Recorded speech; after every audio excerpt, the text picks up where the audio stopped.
All right, section 2.2, this is video number 2, and we're going to talk about parallel lines and perpendicular lines. Now, remember, parallel lines have to have the same slope but different y-intercepts, and perpendicular lines have opposite reciprocal slopes. Now, for E, it says to write the equation for the line which passes through 2, 1 and is parallel to y equals 2/3 x plus 5/8. So, in this case, the first thing you want to do is figure out the slope of the given equation. Now, the slope of this given equation, of course, is 2/3. Now, if we want the slope of the line that's parallel, so remember this is the symbol for parallel that we learned in geometry, so the parallel slope is going to be equal to the same thing. Now, you also have to be given this piece of information which says that it passes through the point 2, 1, so that's the point that I'm going to use. Now that I have a slope and a point, I just need to plug it into point slope form. If you recall, point slope form is y minus y1 equals the slope times x minus x1. And I just got to plug in my point. So y minus 1 equals 2/3 times x minus 2. And then, of course, you want it didn't say what form to put this in, but we're going to put it in slope-intercept form. So to put this in slope-intercept form, you're just going to distribute the 2/3. So y minus 1 equals 2/3 x minus 4/3. And then add the 1. And you end up with y is equal to 2/3 x, and then here you need to get a common denominator. So what's common between 3 and 1 would just be 3. So I have negative 4/3 plus 3/3, which would be minus 1/3. If we had to put this in standard form, remember that's ax plus bx is equal to c. So negative 2/3 x, because I want to get the x and y on one side, plus y is equal to negative 1/3. Remember, our a value cannot be negative, and also we don't like fractions, so I'd multiply everything in this equation by negative 3. When I do that, I get negative 3 times negative 2/3 gives me 2x, and then negative 3 times y would be negative 3y. And then negative 3 times negative 1/3 would be equal to positive 1. So this would be the standard form. Now, if you were to graph both of these lines, you would see that they're going to be parallel. So let's just go ahead and do that in our calculator. So in my calculator, you go to your y equals by hitting that button. And then you can put in your equation. So in this case, we have 2/3 x minus 1/3. So always put fractions in parentheses. Remember, your x is next to the alpha button right there. So 2/3 x minus 1/3. And I'm going to put the other equation in. Oops, I forgot the closing parenthesis there. I'm also going to put the other equation that was given to me in the problem into y2 just to show you that these are parallel lines. So the original equation was 2/3 x. And again, notice I closed the parentheses there, plus 5/8.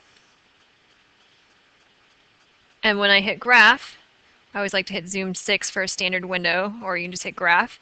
Here's my first line, and there's my second line. And notice that they are parallel lines.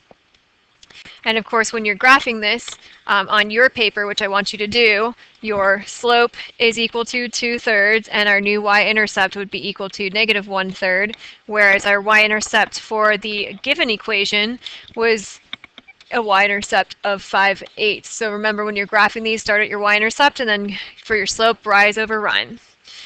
Now, for f, it says write the equation for the line which passes through 5, negative 3, and is perpendicular to this given line. Now, for this given line that we have, notice that our equation is in standard form, well, except for the negative 8.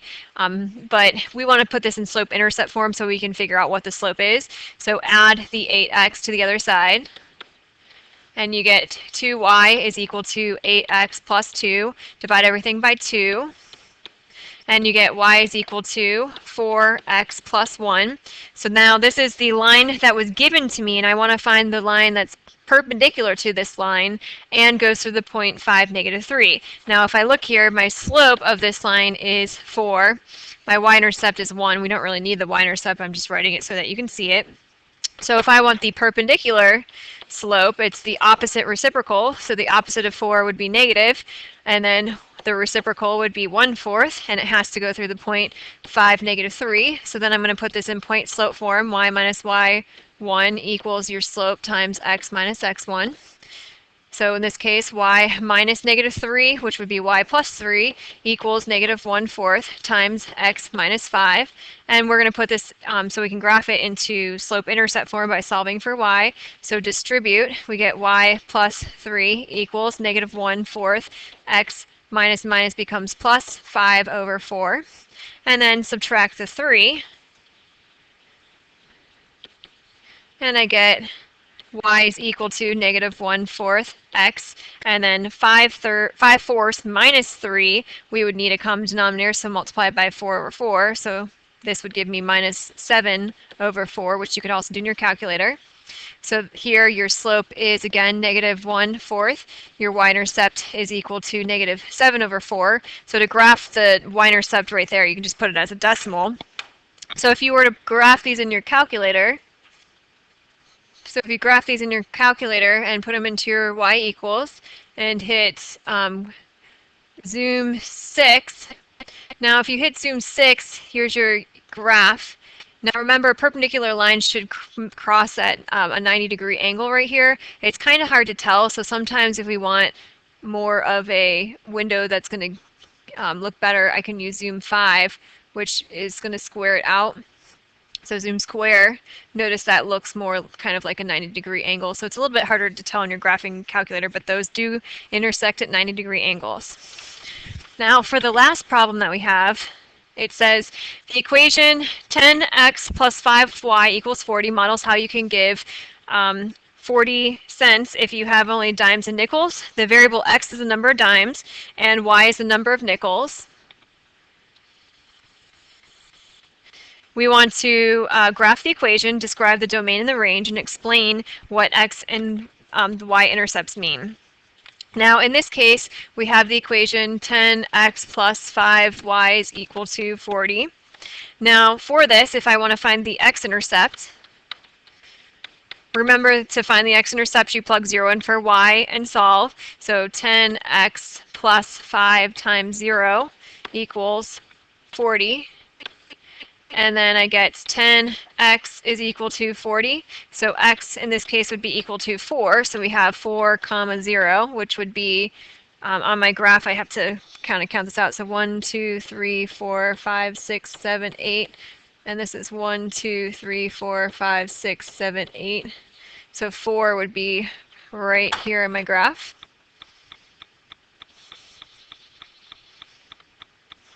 And now we want to find the y-intercept.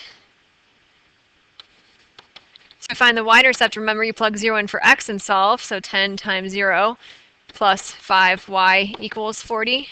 So 5y equals 40. So y is equal to, in this case, 8. So we get 0, 8 for the y on the y-axis, so right here. So that's the y-intercept. Now, in the context of this problem, we're talking about nickels and dimes. Now, for this, you can't have part of a nickel or part of a dime, and we always wanted to add up to 40. So if I had 1, and remember x stands for the number of dimes, and y stands for the number of nickels.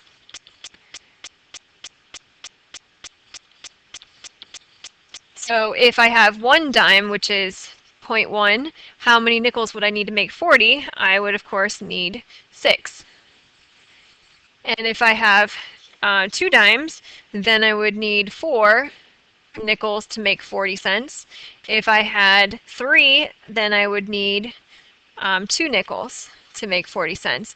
And notice that I did not connect these dots. And again, the reason I did not connect the dots is because I can only have a whole nickel or a whole dime. I can't have things in between because we're talking about money.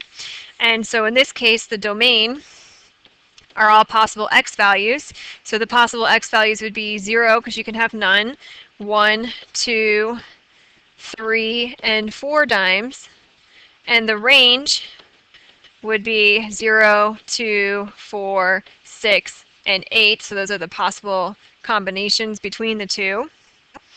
And explain what the X and Y-intercepts mean. So in this case, the X-intercept, which is on our x-axis, just means that if you have 4 dimes, you would need 0 nickels, and the Y-intercept means if you have no dimes, you would need 8 nickels to make 40 cents. Okay, so just bring this with you to class, and then we will go ahead and do some more practice of parallel and perpendicular lines.